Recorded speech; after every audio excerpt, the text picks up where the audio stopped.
Hello, welcome to the Transformation Chronicles. My name is Mindy Erkin and I'll be your host today for the show. Joining me is a very special guest, Dr. Paul Marco. Paul is an artist, psychologist, researcher, and author. In fact, the reason we're here with Paul today is to discuss his brand new book, Belief Magic: Decoding the Belief Matrix. Paul is also the co-author and co-editor of a book of studies on high levels of consciousness development, the Post-Conventional Personality, which he co-authored with Angela Pfaffenberger and Alan Leslie Coombs. But let's have Paul tell us more about that and more about Belief Magic. Hi Mindy, thank you very much for the nice introduction. Let me start right in by explaining what happened to me when I began to become awake to the global conspiracy. Well, I went through the same stages as anybody else does. Denial, depression, excitement, all those emotions hit you at once. But one of the things you want to do is tell other people. We have children, we have friends, relatives. You want to tell them so that they know what's going on too, because without the knowledge of this basic conspiracy that ties all these events together, it just looks like a myriad of unrelated incidents to most people. But if you could turn them onto the grand conspiracy, then they can see what's happening, and together we can do something about it. So, I was so anxious to get out there and tell people. So the first person that I knew that I thought I could trust with this information, or would be excited about this information too, was a man I knew named Steve. And Steve's extremely intelligent, well educated, and I started to explain what was going on in the world, and it wasn't long before I hit a brick wall. He wasn't going any further with it, and he was really starting to get resistance and back up. Well, I'm just trying to help the guy. It's like, don't eat that, it's poison. Oh, you're full of it. How do you know that? Well, I wouldn't eat the poison. I would take it for granted and do the research like I did. I think I would. But that's certainly not how I was received. So meanwhile, during this period of time, a couple of years earlier, I had finished a PhD in consciousness studies. And during this PhD, I focused in on the ego. Now, the ego in this context that I'm going to talk about today is not the ego like the Sigmund Freud ego that hangs out with the id and the superego. I'm talking about the ego, Jane Lovinger's ego. Now, all the ego is the little meaning-making device inside your head that takes in everything you see, everything you feel, and amalgamates it into some type of a worldview for which to view the world. Everybody has to have one, otherwise information doesn't jive. It's just free-floating information. So everybody has one of these egos, and these egos build a little platform of beliefs on which you stand. Now, Jane Lovinger's ego, as opposed to Freud's ego, is a validated concept.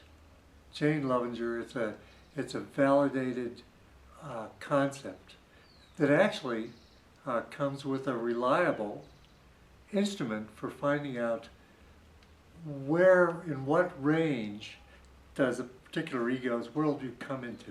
And that's real confusing, but if I get you to understand that everybody has an ego, and that ego works hard to maintain a platform of beliefs from which you view the world, that's all I need to know. In my book, I go into a bunch more detail, but I think we can move on with just that.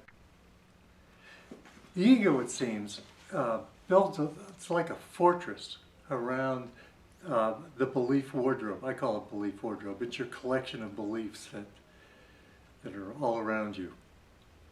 And it builds a fortress around these beliefs. So when you present it with something outside this realm of belief, this ego has to go into full defense mode. And you know the tricks.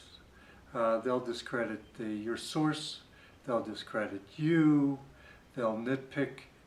You know, it's just the typical thing that you see all the time when you try to talk to somebody outside of their platform from which they view the world.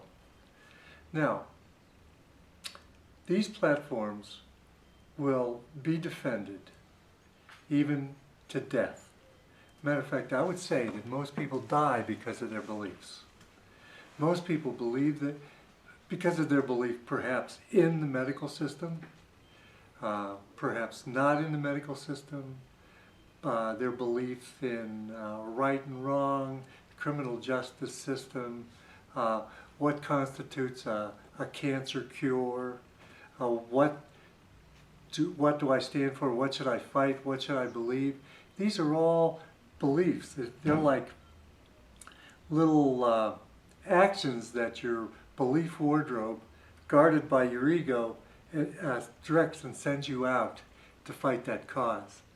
I remember a long time ago I was reading an article, and it was an inane article, but it was about world's funniest tombstone markers, or expressions on a tombstone marker.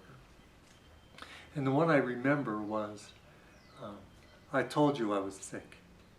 So someone, their ego had to be right, even beyond death. I'll show them I was sick. They'll believe me now. And so that's the kind of shenanigans that the ego does. Now, these egos create platforms, and they're in a linear, kind of a linear formation. You know, it starts when a child realizes that he's separate from the mother, and he starts in that self-protective stage where the major word they use is no, and then through gradual maturation they go into the conformist stage, which hits them about 6 or 7 years of age, and they stay in that conformist stage where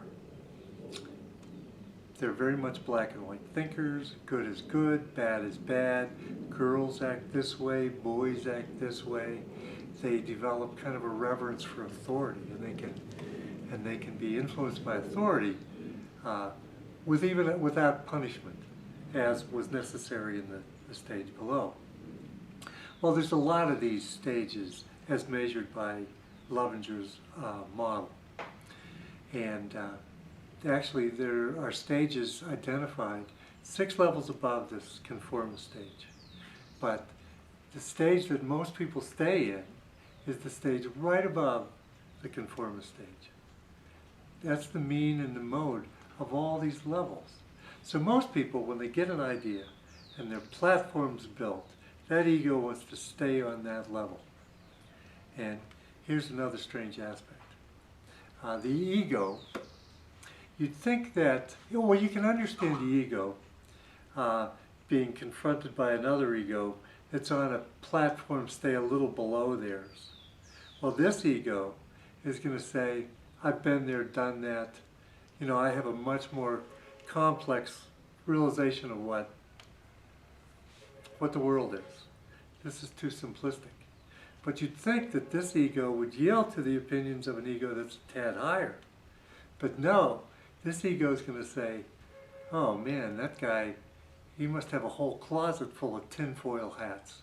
I mean, he's nuts. What an airy-fairy. That'll never work. How impractical. So they can defend their level against the levels above and below.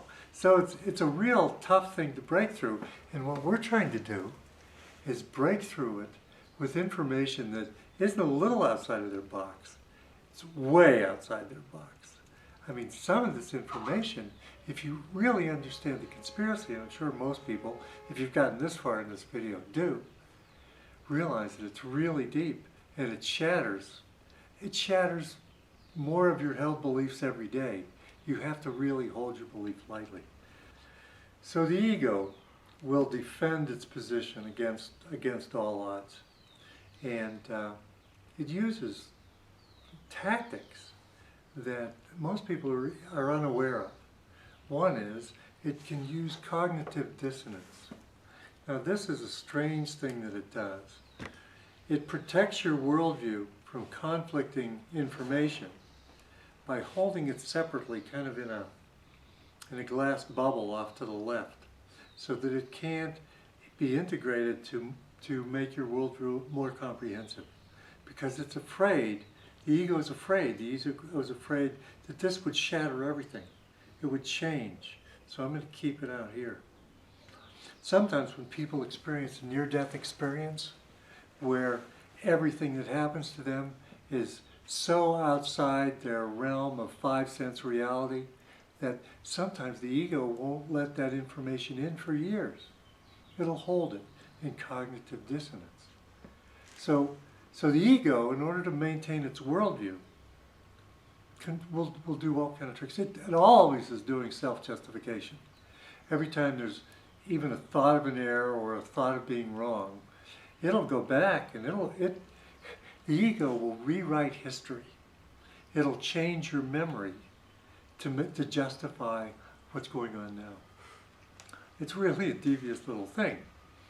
So when we have our belief wardrobe and it's really ensconced by the activities of this ego, it's hard for most people to take in really outside the box information. Yeah, there's deviants like myself and other seekers that seem to be attracted to it. But most people have a little hard time moving it. So in the book I advise them to take their beliefs more lightly. I advise them to forget about beliefs and go with a system called that I call Tupac. So what I recommend in the book is changing your beliefs to Tupacs. And Tupacs is an enneagram for temporarily useful perceptions open to change. Temporarily useful perceptions open to change. That way, when the new information comes in, your ego will be a little less compelled to defend it rather than to perhaps look into it. We'll see how that works out. Although I've gotten a lot of really good feedback already from learning to try to hold your beliefs lightly. Anyway, so these beliefs that people will die for, and I think everybody dies for their beliefs. No one ever looks at where they got those beliefs. Usually, your beliefs come from either your parents, who were certainly influenced by the culture, the schools, which is run by the power elites in the power system, or the mass media, peer pressure, which is definitely controlled by the elites in the mass media. So here you come in with your ego. Your ego is fully in armor. It's ready to defend these beliefs. Who gave you these beliefs? Probably the ruling elite, because they've controlled all the information going into your noggin. That's another reason to use Tupacs and leave your beliefs a little bit open to change, because what you were told, what you were taught, might not be for your best benefit.